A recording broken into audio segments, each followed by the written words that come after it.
In a flash, everything changed when I heard my husband's angry voice on the phone. He yelled, "Why do you always fall apart when I need you?" He didn't seem to care that I was in the hospital because our baby was in danger. He complained about being hungry and waiting for my cooking while I was stuck in the hospital. He said he'd had enough and was going out to eat with his parents, leaving me to figure out how to get home on my own. His anger made me feel even worse, especially because I was scared for our unborn baby and worried that I couldn't protect them. I used to be a dedicated cosmetic salesperson known for my hard work and success. I had many awards and loved my job. Meeting my husband felt like a dream come true, and our relationship quickly turned into marriage. When I found out I was pregnant, I had to make a tough choice. Leave my job to avoid the risk of miscarriage, thinking about what was best for our family's future. As my pregnancy progressed, my husband's support seemed to disappear. What used to be excitement turned into frustration. Simple tasks became overwhelming for me, and I struggled to meet his expectations. He would ask, "Where's my lunch?" and then criticize the simple sandwiches I made, saying I couldn't handle smells. He dismissed my difficulties with, "Pregnancy is not an illness," making me feel alone in my struggles. This was so different from the man I had fallen in love with. He stopped coming to doctor's visits and showed less concern for the household chores that were becoming too much for me. Our home, once filled with love and respect, felt like a constant battle as I tried to protect both myself and our baby. I hoped that we'd eventually find our way back to understanding each other. Maybe he's just tired and stressed from mentoring a new person at work. I kept telling myself that once the baby is here, his busy schedule will ease up and we'll settle into a good routine as a family. I reassured myself, whispering "okay," while gently touching my growing belly, trying to stay positive despite the challenges with my changing body and our strained relationship. Things between my husband and me haven't improved. On top of that, my in-laws have started showing up unannounced, which has added to my stress. They criticize the cleanliness of our home and worry about how we'll manage with the baby, but they still expect me to serve them food right away. I feel overwhelmed and unprepared, and their visits always end with disappointment. My husband never stands up for me and seems to agree with their criticisms, making me feel like I'm not good enough. One day, while heavily pregnant and sent out to buy groceries, I collapsed from exhaustion. I woke up in the hospital, having passed out from overdoing it, but thankfully, our baby was fine. The doctor said I needed to rest for a few days. I saw missed calls from my husband and thought he must have been worried. But when I called him back, instead of relief or concern, he greeted me with anger. "Where have you been?" he demanded harshly, as if my health and our baby's safety didn't matter to him. His cold words made me shiver. I tried to explain, "I'm sorry I collapsed at the store and had to come to the hospital. They have me on IV fluids and want me to stay here for a few days." But his response was unfeeling and impatient. "You collapse and I'm supposed to care. Why don't you answer when I call?"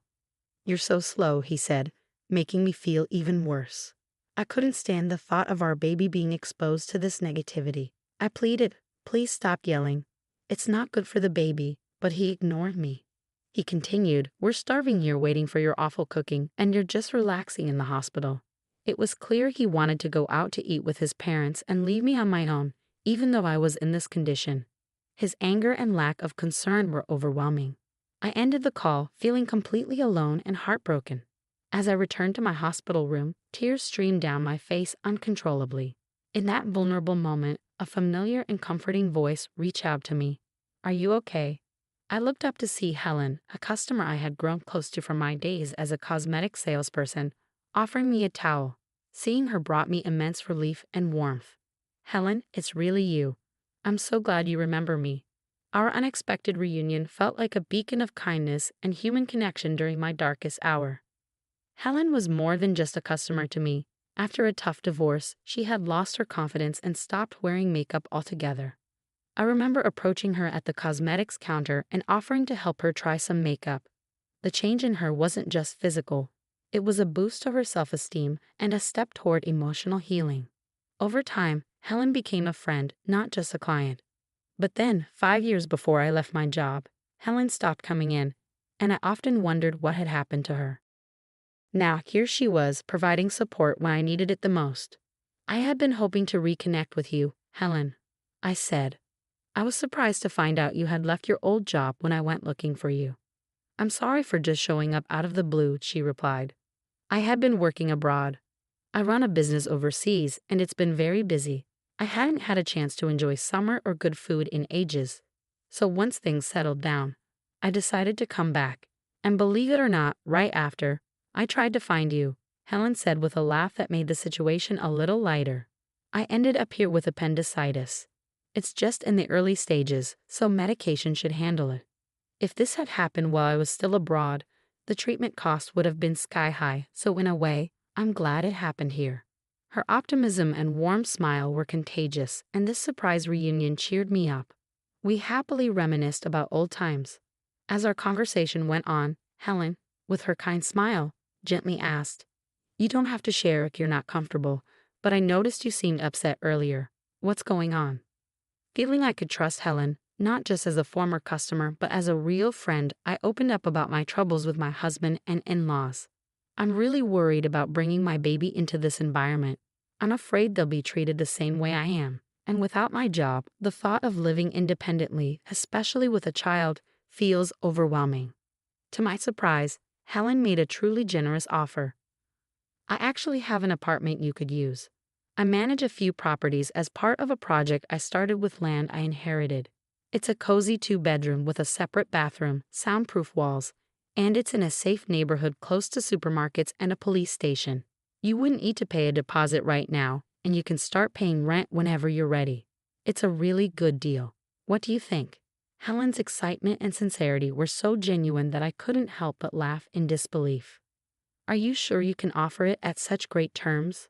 I asked, overwhelmed by her kindness. "Absolutely," Helen said. "I trust you'll take good care of the place, and I think it's important to support each other in tough times. You're more than welcome to stay there," she assured me with a warm smile. Helen's unexpected kindness felt like a ray of hope. It wasn't just an offer of a place to stay, but a chance for a fresh start. Her generous gesture was something I couldn't refuse, so with heartfelt gratitude, I accepted. Days later, once the doctors gave me the all clear, I left the hospital and moved straight into the apartment Helen had set up for me. She had arranged everything effortlessly over the phone, showing incredible generosity. I didn't go back to the home I shared with my husband. Instead, I embraced this fresh start in Helen's cozy and welcoming apartment. Although I felt a bit guilty about not paying rent right away, Helen just laughed it off, telling me not to worry. While my husband was at work, I went back to our old home to pick up my things. It felt strange and empty, much like how I felt inside. Helen's support went beyond just offering the apartment. She connected me with a lawyer who had helped her before, and this solidified my decision to pursue a divorce. The lawyer's encouragement gave me hope, and with each hospital visit confirming the health of my baby, my resolve grew stronger. One day, as I left the hospital, I was alarmed to see my husband waiting for me. I panicked and tried to leave quickly, but my pregnancy made it hard to move fast. He confronted me about the lawyer and our living situation, gripping my arm tightly. I stood my ground, insisting that any discussions about the divorce, compensation, or child support should be handled through the lawyer. I refused to return home with him. As he tried to force me to go back, a young woman stepped in to help. Rebecca, as she introduced herself, immediately stood in front of me, showing clear protection. Her familiar interaction with my husband George revealed the underlying tension. Rebecca firmly told George he couldn't take me against my will, and even threatened to call the police. Her determination and the mention of the police were enough to shift the situation, giving me a glimmer of hope and the strength to assert myself. Seeing Rebecca's seriousness, George looked frightened and quickly left.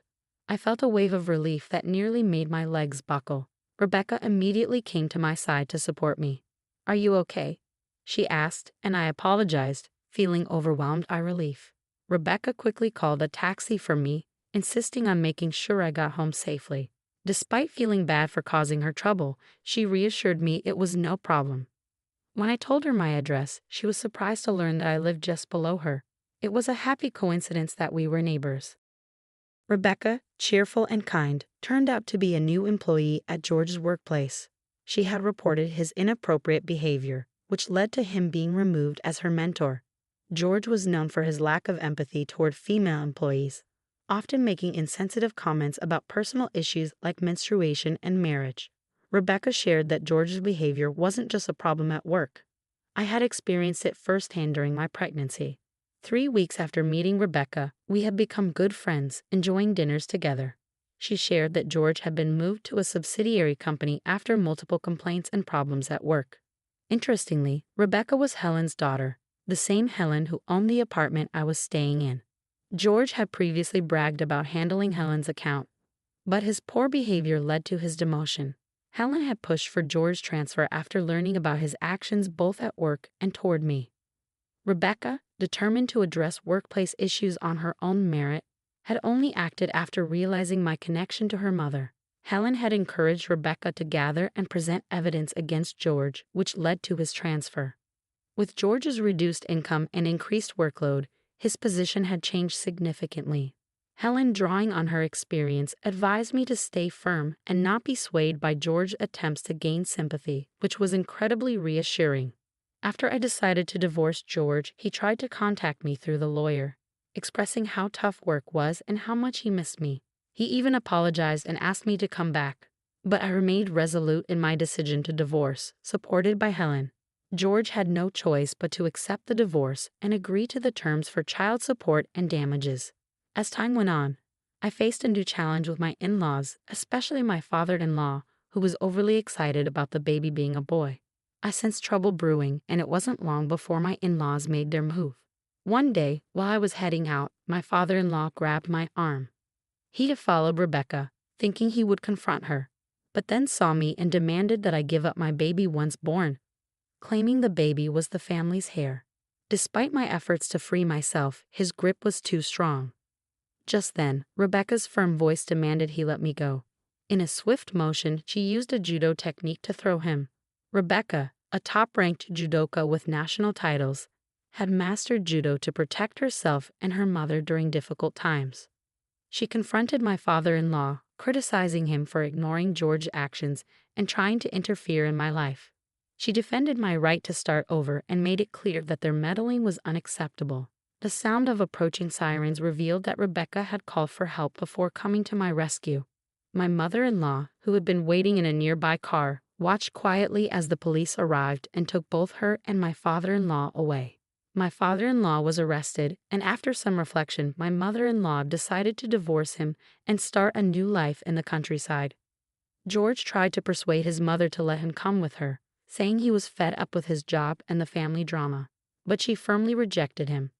Through the lawyer, my mother-in-law sent her apologies and left some money as a gesture of goodwill. Helen explained that it's common for people to feel lost after leaving a marriage and that the money was likely her way of apologizing and supporting my son's future.